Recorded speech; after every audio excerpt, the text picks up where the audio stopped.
Viewers welcome back in our programme जी doctor साहब साडे कोल अगला यूट्यूब कमेंट आया है बॉबी सरनजी दा रबी डेविड रोजन दे हिंदू यूइश रिलेशनशिप बारे वीडियो ते आया है ये लिखदे हन गुरफतेह डॉक्टर साहब अते भैन नीलम कौर जी मैं आप जी तो मिडल ईस्ट विच जो हो रहा है अते जो उस तो भी वध के खतरनाक होण जा रहा है उस बारे आप जी दी राय लैनी चाहता हाँ जां ऐ कह लो कि आप जी इस बारे की सोचते हो।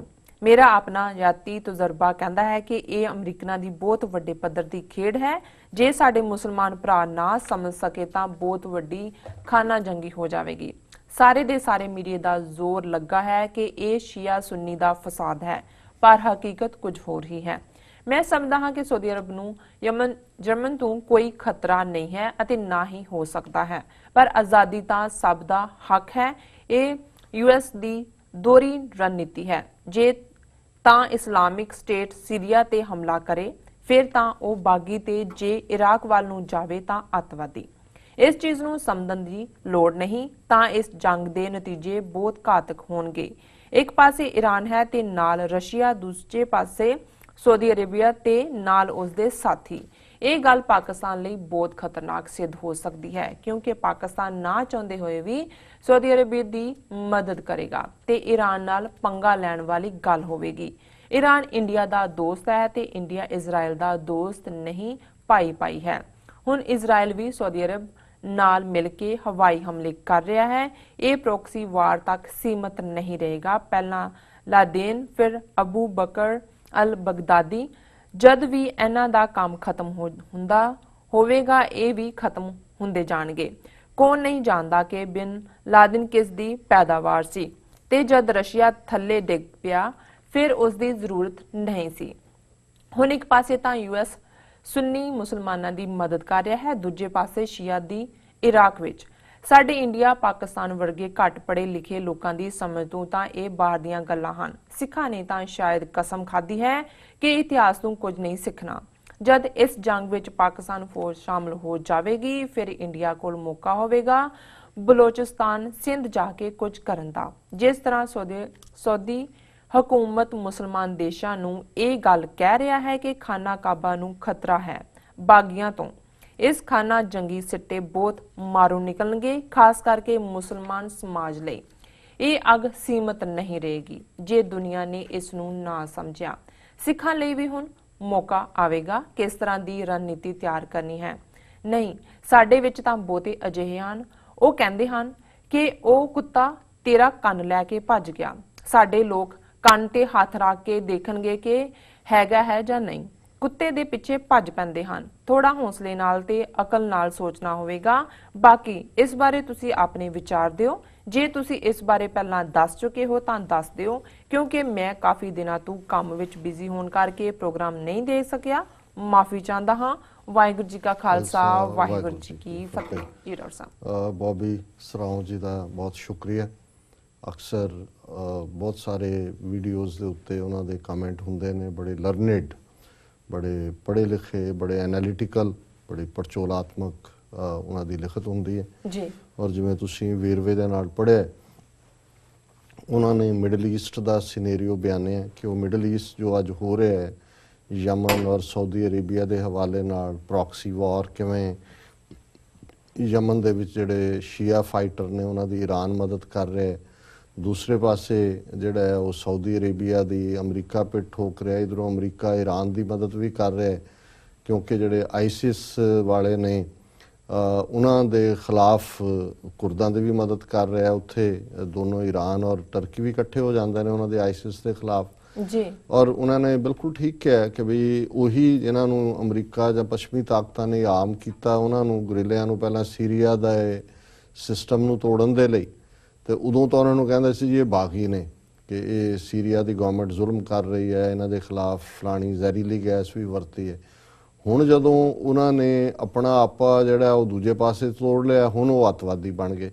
इस तरह यमन के हवाले नाल है। यमन च भी जिहड़ा अरब स्प्रिंग की बिगनिंग उत्थों हुई लेकिन जिस तरीके नाल हुण जिहड़ा ईरान और इहदे च भी जिहड़ी सारी डीस्टैबलाइजेशन मिडल ईस्ट की हुई है उहदे च अमरीका जिम्मेवार है क्योंकि इराक सदाम हुसैन नूं जिहड़ा जिस तरीके दे नाल थल्ले सुट्टिया गया ਔਰ ਜਿਹੜਾ ਹਮਲਾ ਸੀ ਇਰਾਕ ਦੇ ਉੱਤੇ ਉਹਦੀ ਕੋਈ ਜਸਟੀਫਿਕੇਸ਼ਨ ਨਹੀਂ ਸੀ, ਬਹਾਨਾ ਬਣਾਇਆ ਗਿਆ ਜੀ ਵੈਪਨਸ ਆਫ ਮਾਸ ਡਿਸਟਰਕਸ਼ਨ ਨੇ ਉਹਦੇ ਕੋਲ, ਜਿਹੜੀ ਗੱਲ ਗਲਤ ਸਾਬਤ ਹੋਈ। ਸੋ ਇਰਾਕ ਬੇਸ਼ੱਕ ਕੋਈ ਸਦਾਮ ਹੁਸੈਨ ਦੇ ਅਸੀਂ ਐਡਮਾਇਰਰ ਨਹੀਂ ਹਾਂ, ਉਹ ਇੱਕ ਜ਼ਾਲਮ ਕਿਸਮ ਦਾ ਬੰਦਾ ਸੀ, ਪਰ ਇੱਕ ਬੈਲੈਂਸ ਕਾਇਮ ਸੀ।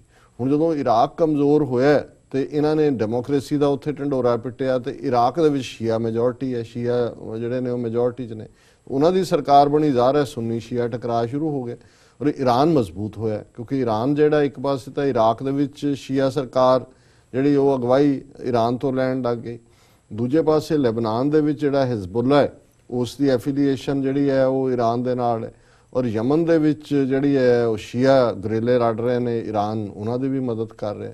ਬਹਿਰੀਨ ਬੇਸ਼ੱਕ ਉਹਨਾਂ ਦਾ ਰਾਜਾ ਜਿਹੜਾ ਹੈ ਉਹ ਸੁੰਨੀ ਹੈ ਪਰ ਮੈਜੋਰਟੀ ਉੱਥੇ ਸ਼ੀਆ ਦੀ ਹੈ, ਉੱਥੇ ਵੀ ਥੋੜ੍ਹਾ ਬਹੁਤ ਅਨਰੈਸਟ ਹੋਇਆ। ਸੋ ਕੁੱਲ ਮਿਲਾ ਕੇ ਜਿਹੜਾ ਸਿਨੇਰੀਓ ਇਹਨਾਂ ਨੇ ਦੇਖਿਆ, ਮੈਂ ਬਿਲਕੁਲ ਇਹਦੇ ਨਾਲ ਸਹਿਮਤ ਹੈ ਕਿ ਹੌਲੀ ਹੌਲੀ ਇਹ ਗੱਲ ਮਿਡਲ ਈਸਟ ਤੱਕ ਨਹੀਂ ਰਹੇਗੀ। ਇਹ ਅੱਗ ਜਦੋਂ ਭੜਕਦੀ ਹੈ ਇਸ ਕਿਸਮ ਦੀ, ਸਾਊਦੀ ਅਰੇਬੀਆ ਜਿਹੜਾ ਉਹਦਾ ਇੱਕ ਪਾਸੇ ਤਾਂ ਉਹਨੇ ਖਾਨਾ ਕਾਬਾ ਦਾ ਰੌਲਾ ਪਾ ਦਿੱਤਾ ਕਿ ਜੀ ਇਹਨੂੰ ਖਤਰਾ ਹੋ ਜਾਏਗਾ, ਜਿਹੜਾ ਕਿ ਮੁਕੱਦਸ ਥਾਂ ਹੈ ਇਸਲਾਮ ਦਾ ਜੀ। ਦੂਸਰੇ ਪਾਸੇ ਪਾਕਿਸਤਾਨ ਦੇ ਉੱਤੇ ਪ੍ਰੈਸ਼ਰ ਹੈ ਕਿ ਵੀ ਪਾਕਿਸਤਾਨ ਸਾਊਦੀ ਅਰੇਬੀਆ 'ਚ ਫੌਜ ਭੇਜੇ ਯਮਨ ਦੇ ਖਿਲਾਫ ਲੜਨ ਦੇ ਲਈ।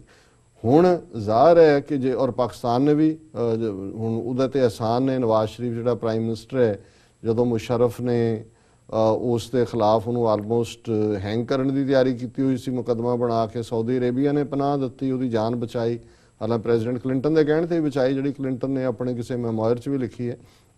ਹੁਣ ਔਰ ਜਿੰਨੇ ਲਗਭਗ 2 ਜਾਂ 2.5 ਬਿਲੀਅਨ ਡਾਲਰ ਸਾਲਾਨਾ ਸਾਊਦੀ ਅਰੇਬੀਆ ਪਾਕਿਸਤਾਨ ਨੂੰ ਦਿੰਦਾ ਹੈ, ਗੈਸ ਫ੍ਰੀ ਵਾਂਗ ਹੈ, ਜਿੰਨੇ ਉੱਥੇ ਮਦਰਸੇ ਦੂਜੇ ਚੱਲਦੇ ਨੇ ਉਹਨਾਂ ਦੀ ਉਹ ਮਦਦ ਕਰਦੇ ਨੇ। ਸੋ ਉਹਦੇ 'ਚ ਪਾਕਿਸਤਾਨ ਨੂੰ ਬੇਸ਼ੱਕ ਸਾਊਦੀ ਅਰੇਬੀਅਨ ਜਿਹੜੇ ਮਨੀ ਹੈ ਉਹ ਵੀ ਚਾਹੀਦੀ ਹੈ, ਪਰ ਇਧਰ ਹਾਲ ਇਹ ਹੈ ਵੀ ਪਾਕਿਸਤਾਨ 'ਚ ਵੀ ਸਾਊਦੀ ਅਰੇਬੀਆ ਦੇ ਨਾ ਮਦਰਸਿਆਂ ਨੇ ਆਪਣੇ ਕਿਸਮ ਦਾ ਅੱਤਵਾਦ ਪੈਦਾ ਕੀਤਾ। ਹੁਣ ਜੇ ਪਾਕਿਸਤਾਨ ਸਾਊਦੀ ਅਰੇਬੀਆ 'ਚ ਫੌਜ ਭੇਜਦਾ ਸੋ ਜ਼ਾਹਰ ਹੈ ਕਿ ਦੂਜੇ ਪਾਸੇ ਯਮਨ ਦੀ ਮਦਦ ਈਰਾਨ ਕਰ ਰਿਹਾ, ਈਰਾਨ ਦੇ ਨਾਲ ਬਾਰਡਰ ਲੱਗਦਾ ਪਾਕਿਸਤਾਨ ਦਾ, ਸੋ ਉਹ ਪਾਕਿਸਤਾਨ ਦੇ ਲਈ ਪ੍ਰੋਬਲਮਸ ਕ੍ਰੀਏਟ ਹੋਣਗੀਆਂ। ਔਰ ਪਾਕਿਸਤਾਨ ਦੇ ਵਿੱਚ ਲਗਭਗ 25-30% ਆਬਾਦੀ ਸ਼ੀਆ ਦੀ ਹੈ, ਪਾਕਿਸਤਾਨੀ ਫੌਜ ਦੇ ਵਿੱਚ ਵੀ ਸ਼ੀਏ ਨੇ। ਸੋ ਪਾਕਿਸਤਾਨ ਦੀ ਪਾਰਲੀਮੈਂਟ 'ਚ ਇਸ ਮੁੱਦੇ ਤੇ ਡਿਬੇਟ ਹੋਈ, ਉਹਨਾਂ ਨੇ ਫੈਸਲਾ ਕੀਤਾ ਵੀ ਅਸੀਂ ਸ਼ਾਮਲ ਨਹੀਂ ਹੋਣਾ, ਪਰ ਹੁਣ ਸਾਊਦੀ ਅਰੇਬੀਆ ਨਾਰਾਜ਼ ਹੈ, ਪਾਕਿਸਤਾਨ ਨੂੰ ਲੱਗਦਾ ਵੀ ਪੈਸੇ ਨਾ ਬੰਦ ਕਰ ਦੇਣ। ਹੁਣ ਇੱਕ ਡੈਲੀਗੇਸ਼ਨ 2-3 ਦਿਨ ਤੋਂ ਪਾਕਿਸਤਾਨ ਦਾ ਸਾਊਦੀ ਅਰੇਬੀਆ 'ਚ ਗਿਆ ਹੋਇਆ ਹੈ ਦੱਸਣ ਲਈ ਕਿ ਜੀ ਅਸੀਂ ਜੇ ਤੁਹਾਡੀ ਟੈਰੀਟਰੀ ਤੇ ਕੋਈ ਆਂਦਾ ਹੈ ਉਦੋਂ ਅਸੀਂ ਤੁਹਾਡੀ ਮਦਦ ਕਰਾਂਗੇ, ਜਿਹਨੂੰ ਕਹਿੰਦੇ ਨੇ ਕਿ ਵੀ ਵਿਸ਼ੀ-ਵਾਸ਼ੀ ਕਰ ਰਹੇ ਨੇ।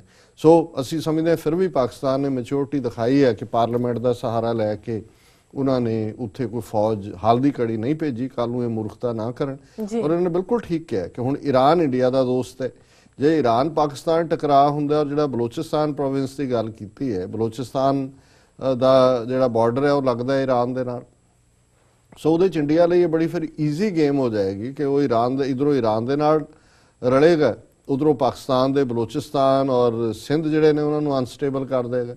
ਸੋ ਇਹਨਾਂ ਸਾਰੇ ਹਾਲਾਤਾਂ ਜਿਵੇਂ ਉਹਨਾਂ ਨੇ ਕਿਹਾ ਕਿ ਵੀ ਜਿਹੜੀ ਸਿੱਖਾਂ ਦੇ ਲਈ ਇੱਕ ਪੜਚੋਲ ਦੀ ਘੜੀ ਹੈ, ਸਾਡੇ ਲਈ ਮੌਕਾ ਵੀ ਆ ਸਕਦਾ ਹੈ। ਅਸੀਂ ਜਿਹੜਾ ਉਹ ਇੰਟਰਨੈਸ਼ਨਲ ਬਾਰਡਰ ਤੇ ਬੈਠੇ ਹੈ between India and Pakistan, Wagah ਤੋਂ ਹੁਸੈਨੀ ਵਾਲੇ ਤੱਕ ਸਾਡਾ ਰਾਹ ਹੈ, ਪਰ ਉਹਨਾਂ ਨੇ ਠੀਕ ਕਿਹਾ, ਉਹ ਕੁੱਤੇ ਦੀ ਕਹਾਣੀ ਕਿਹਾ ਕਿ ਵੀ ਕਿਸੇ ਨੇ ਕਿਹਾ ਵੀ ਕੁੱਤਾ ਤੇਰਾ ਕੰਨ ਲੈ ਗਿਆ ਜੀ, ਹੁਣ ਜੇ ਤਾਂ ਸਿਆਣਾ ਹੋਏ ਤਾਂ ਕੰਨ ਤੇ ਹੱਥ ਲਾ ਕੇ ਦੇਖੇ ਵੀ ਕੰਨ ਤਾਂ ਮੇਰਾ ਨਾਲ ਲੱਗਿਆ, ਤੇ ਉਹ ਜਿਹੜਾ ਉਹ ਬਿਨਾਂ ਦੇਖੇ ਹੀ ਦੌੜ ਪਿਆ ਵੀ ਵਾਕਈ ਲੈ ਗਿਆ ਹੋਣਾ ਕੁੱਤਾ। ਸੋ ਜਦੋਂ ਤੁਸੀਂ ਇਸ ਕਿਸਮ ਦੇ ਜਜ਼ਬਾਤੀ ਔਰ ਬਿਨਾਂ ਕਿਸੇ ਪੜਚੋਲ ਤੋਂ ਜਾਂ ਬਿਨਾਂ ਅਕਲ ਤੋਂ ਕੋਈ ਫੈਸਲੇ ਲੈਂਦੇ ਹੋ ਤੇ ਫਿਰ ਇਹੀ ਹਾਲ ਹੁੰਦਾ। ਸੋ ਅਸੀਂ ਹਾਲ ਦੀ ਘੜੀ ਜਿਹੜਾ we are keeping the fingers crossed, even Pakistan ਦੇ ਵੀ ਜਿੰਨੇ ਸਕਾਲਰਸ ਨਾਲ ਜਾਂ ਉਹਨਾਂ ਦੇ ਕੁਝ ਇਲੈਕਟਿਡ ਆਫੀਸ਼ੀਅਲਸ ਨਾਲ ਵੀ ਮੇਰੀ ਗੱਲ ਸਾਰੇ ਹੀ ਵਰਿਡ ਨੇ, ਕਿਉਂਕਿ ਉਹ ਬੜੀ ਮੁਸ਼ਕਲ ਨਾਲ ਪਹਿਲਾਂ ਸੋਵੀਅਤ ਯੂਨੀਅਨ ਆਇਆ, ਅਮਰੀਕਾ ਨੇ ਉੱਥੇ ਮੁਜਾਹਿਦੀਨ ਖੜੇ ਕਰ ਦਿੱਤੇ, ਫਿਰ ਨਿਕਲ ਗਏ, ਉਹ ਅੱਤਵਾਦ ਪਾਕਿਸਤਾਨ ਦੇ ਵਿੱਚ ਜਾਂ ਇਹ ਦਹਿਸ਼ਤਗਰਦੀ ਤਾਂ ਇਹ ਲਿਆਏ ਜੀ। ਹੁਣ ਉਸਾਮਾ ਬਿਨ ਲਾਡਨ ਜਾਂ ਉਹਨਾਂ ਨੇ ਜਿਹੜਾ ਦੂਸਰੇ ਦਾ ਗੱਲ ਕੀਤਾ ਹੈ ਅਬੂ ਬਕਰ ਅਲ ਬਗਦਾਦੀ, ਉਹ ਜਿਹੜਾ ਖੜਾ ਹੋਇਆ ਆਪਣੇ ਆਪ, ਸੋ ਹੁਣ ਇਹਨਾਂ ਦੀ ਮਦਦ ਦੇ ਉੱਤੇ ਆ ਗਏ। ਸੋ ਇਹਨਾਂ ਨੇ ਤਾਂ ਛੱਡ ਜਾਣਾ ਹੁੰਦਾ ਸਾਲ। ਸੋ ਪਾਕਿਸਤਾਨ ਜਿਹੜਾ ਹੈ ਉਹ ਇੱਕ ਕਾਈਂਡ ਆਫ ਬੈਟਲ ਗਰਾਊਂਡ ਬਣ ਗਿਆ ਹੈ, ਪਹਿਲਾਂ ਸੋਵੀਅਤ ਯੂਨੀਅਨ ਦੇ ਵੇਲੇ, ਫਿਰ ਉਸਾਮਾ ਬਿਨ ਲਾਡਨ ਦੇ ਵੇਲੇ, ਔਰ ਹੁਣ ਜੇ ਤੀਸਰੀ ਵਾਰ ਈਰਾਨ ਦੇ ਨਾਲ ਵੀ ਪੰਗਾ ਲੈ ਕੇ ਘੱਟੋ ਘੱਟ ਪਾਕਿਸਤਾਨ ਦੀ ਫੌਜ 'ਚ ਹੁਣ ਤੱਕ ਕਦੇ ਸੁੰਨੀ ਸ਼ੀਆ ਦਾ ਇਸ਼ੂ ਨਹੀਂ ਆਇਆ, ਉਹ ਇੱਕ ਨੈਸ਼ਨਲਿਸਟ ਫੌਜ ਹੈ, ਲੇਕਿਨ ਜੇ ਇਹ ਇਸ ਪਾਸੇ ਲੱਗ ਜਾਂਦੇ ਨੇ ਤਾਂ ਇੱਕੋ ਇੱਕ ਇੰਸਟੀਟਿਊਸ਼ਨ ਉਹਨਾਂ ਦੀ ਆਰਮੀ ਹੈ ਜਿਹੜੀ ਆਰਗੇਨਾਈਜ਼ਡ ਹੈ, ਬਾਕੀ ਤਾਂ ਵੜ ਗਏ, ਕਿਤੇ ਇੰਡੀਅਨ ਵੜ ਗਏ, ਕਿਤੇ ਅਮਰੀਕੀ ਵੜ ਗਏ, ਕਿਤੇ ਇਜ਼ਰਾਈਲੀ ਵੜ ਗਏ। ਸੋ ਅਸੀਂ ਸਮਝਦੇ ਹਾਂ ਵੀ ਸਿੱਖਾਂ ਦੇ ਲਈ ਵੀ ਇਹ ਇੱਕ ਬੜੀ ਡੇਂਜਰਸ ਲਾਈਨ ਹੋਏਗੀ ਕਿ ਇੱਕ ਤਾਂ ਵਿਚਾਰਧਾਰਾ ਦਹਿਸ਼ਤਗਰਦੀ ਦੀ ਔਰ ਸਭ ਨੂੰ ਇੱਕ ਡੰਡੇ ਨਾਲ ਕੁੱਟਣ ਦੀ, ਜਿਸ ਕਿਸਮ ਦੇ ਜ਼ੁਲਮ ਉੱਥੇ ਚੱਲ ਰਹੇ ਨੇ, ਉਹ ਇੱਥੇ ਸਾਡੇ ਗੁਆਂਢ ਆਉਂਦੀ ਹੈ। ਇੰਡੀਆ ਨੂੰ ਮੌਕਾ ਮਿਲਦਾ ਹੈ ਪਾਕਿਸਤਾਨ ਨੂੰ ਡੀਸਟੈਬਲਾਈਜ਼ ਕਰਨ ਦਾ। ਸੋ ਇਹਨਾਂ ਦਾ ਬੌਬੀ ਸਰਾਓ ਜੀ ਦਾ ਬਹੁਤ ਸ਼ੁਕਰੀਆ, ਉਹਨਾਂ ਨੇ ਸਾਨੂੰ ਇਸ ਬਾਰੇ ਲਿਖਿਆ। ਜੀ ਡਾਕਟਰ ਸਾਹਿਬ, ਇਸ ਨਾਲ ਨੇ ਬ੍ਰੇਕ। ਵਿਊਅਰਸ, ਤੁਸੀਂ ਨਾਲ ਇਸ ਤਰ੍ਹਾਂ ਜੁੜੇ ਰਹੋ, ਮਿਲਦੇ ਹਾਂ ਛੋਟੇ ਵਕਫੇ ਤੋਂ ਬਾਅਦ।